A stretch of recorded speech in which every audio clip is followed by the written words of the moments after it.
Episode 1 or 113 Best Practices for Managing Events. Welcome to the PR Playbook Podcast, the only podcast giving you actionable skills and advice you need to execute a strategic PR program. Warning: what you hear next may lead to brand awareness and increased sales and customer exposure. Now here's your host, Rinjini Joshua.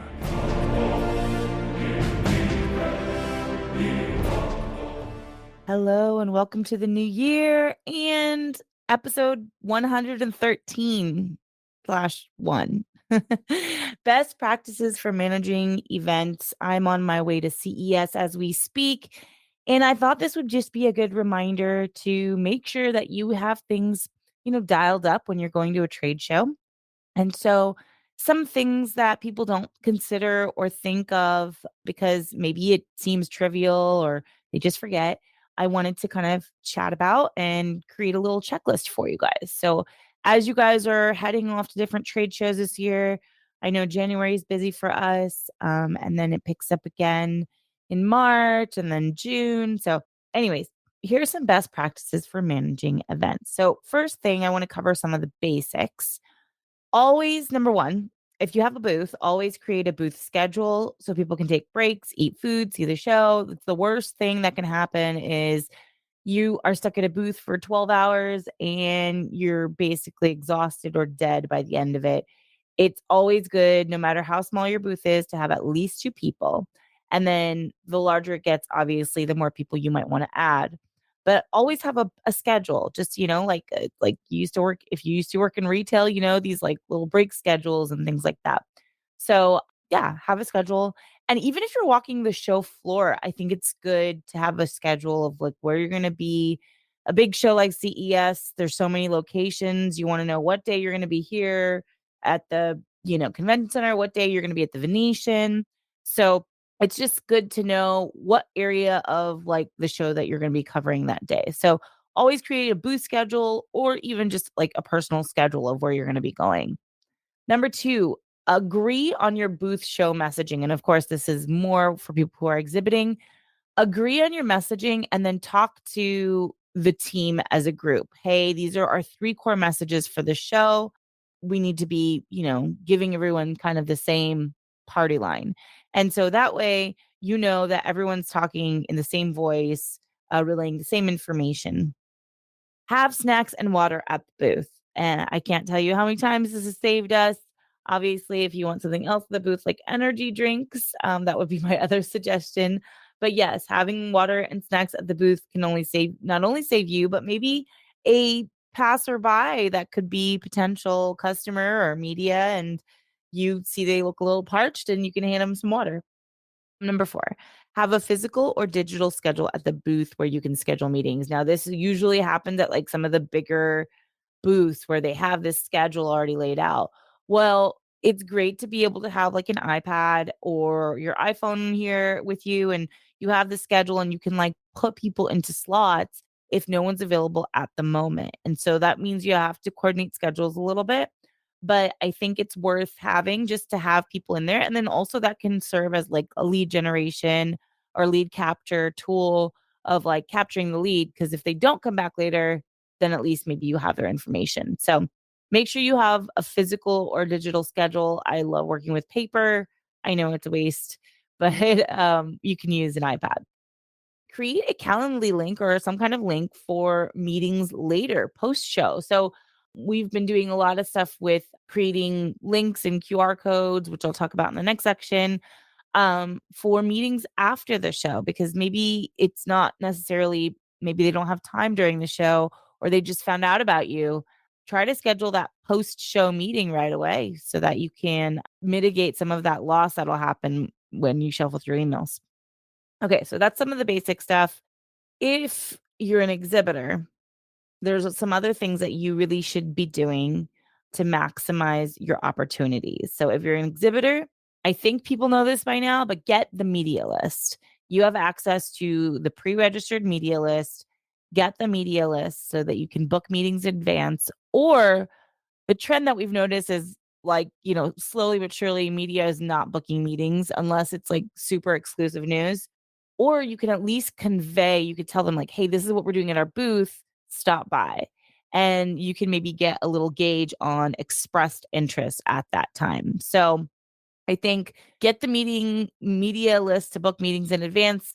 Don't expect too many people to commit or RSVP, but at least they know that you're there. You've given them information on where your booth is, what you're going to be talking about. I always say, like, don't give them the whole thing, just give them a little teaser.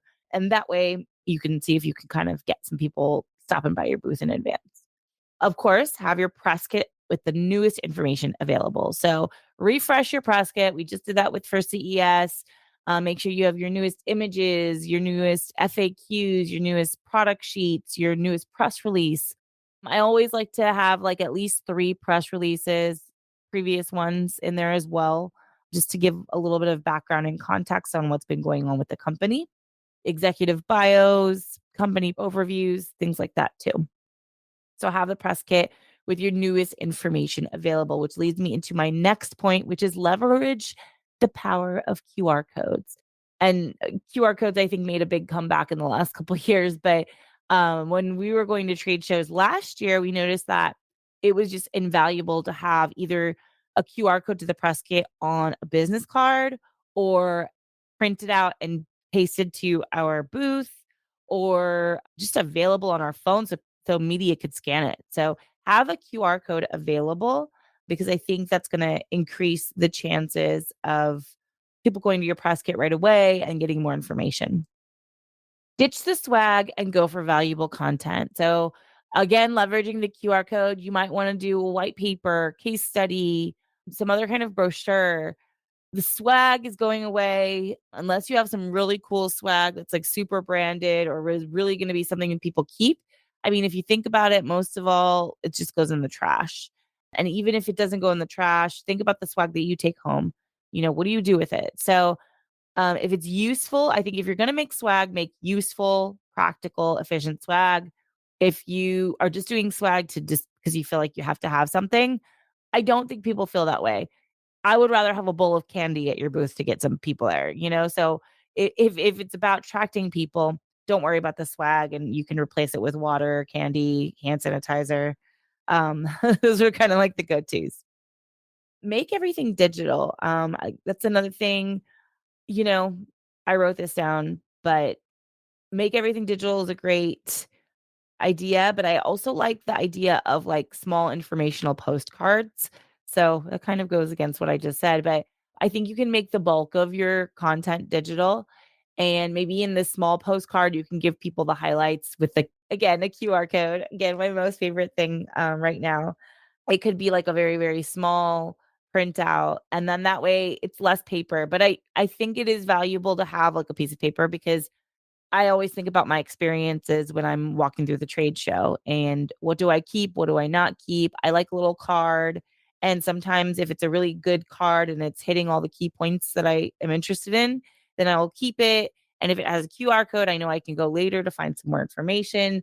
So that might be worth it. But keep most things digital, big brochures, paper handouts. Those things usually get thrown away before people get on the plane.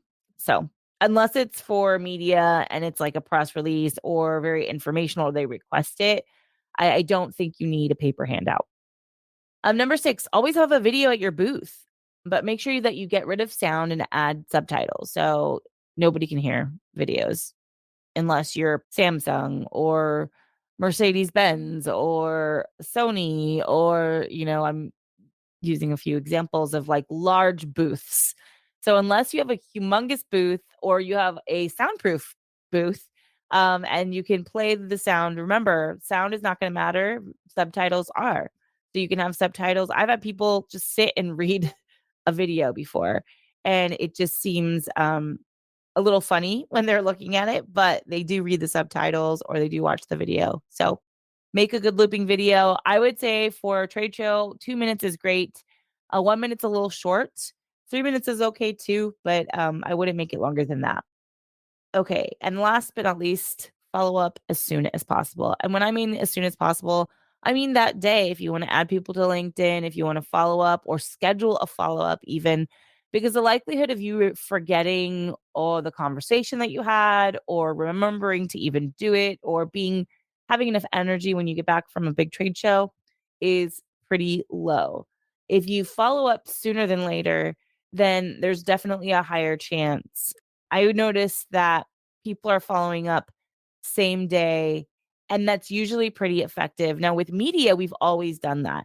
If a media person stops by the booth, I typically, once we hit the hotel, like right after, we follow up with everybody with the press kit, additional information so that we've got them covered. We know, okay, we talked to them, we marked them off, we gave them the information they needed. But obviously, that's because they're deadline driven and related to stories they're going to publish. But I think it's the same concept when you're talking to any kind of business contact. You can add them on LinkedIn that day, add that little note, remind them what you guys talked about. So that conversation is fluid and it keeps going. I don't think there's anything wrong in following up as soon as possible. So I hope this helps. There's so many other tips, little tips and tricks on managing events. Book reservations early is another one. If you are going to something like CES or NRF or Mobile World Congress and you think you might be having a couple of business dinners, book it in advance and, book for like a couple of extra people because you never know, because it's really hard to get last minute seating, especially if you want to go to a particular restaurant. So do it in advance, RSVP to parties in advance. So today is probably a great day to RSVP to a lot of the networking parties. It might be too late, actually, even. So keep things in mind when you're going to these shows. Obviously, for CES, we're on our way now. And so it's a little bit late for that. But the next show, maybe NRF, we're going to be heading to NRF in a week, sorry. So yeah, make sure to keep these few things in mind as you're exhibiting throughout the year in 2023, and think ahead, get the media list, make sure you're booking meetings in advance, and happy trade shows, guys. Safe travels and stay safe and mask up. Have a great day and see you next time.